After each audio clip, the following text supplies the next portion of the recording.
Səhər açılar, gün doğular yavaş yavaş.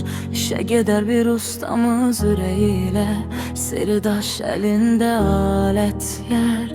Qəlbində inan var, adım Dərya peşəsində. Şöhrəti var, soyuducu susanda, ümid ona bağlanar bir baxışı. Yetər ki nasazlıq tez tapılar, əziyyətə öyrəşib zəhmətdən qorxmaz heç vaxt. Halal çörək qazanar alnı açıq hər saat.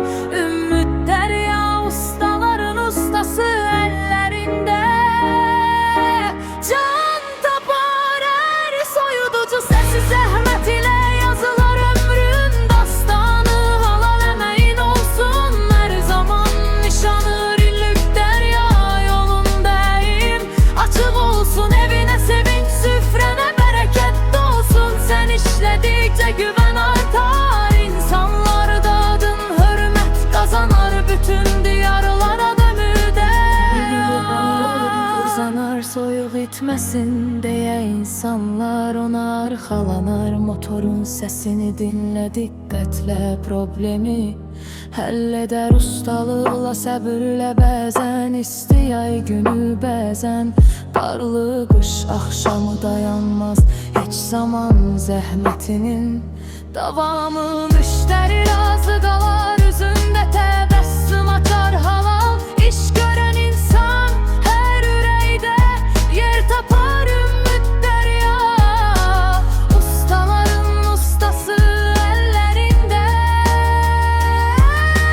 Can tapar hər soyuducu səsi, zəhmət ilə yazılar ömrün dastanı. Halal əməyin olsun hər zaman nişanı. Hər bidə bir təşəkkür, hər salam bir ümiddir. Ən böyük sərvət insanın etibar sevgisidir. Puldan da qiymətlidir yaxşı ad qazanmaq.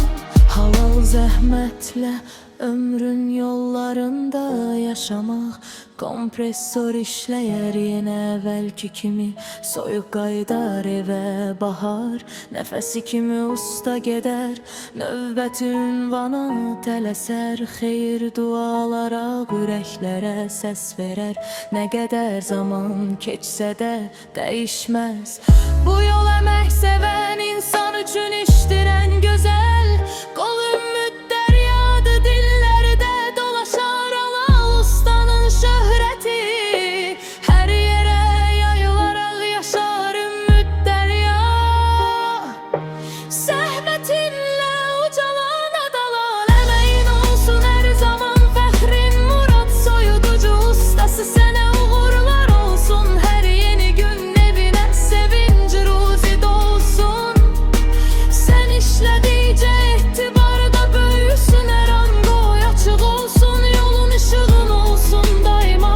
Ümid Dərya adı dillərdə səslənsin. Halal zəhmətin mahnılarda əbədi yaşasın. Ümid Dərya, Ümid Dərya.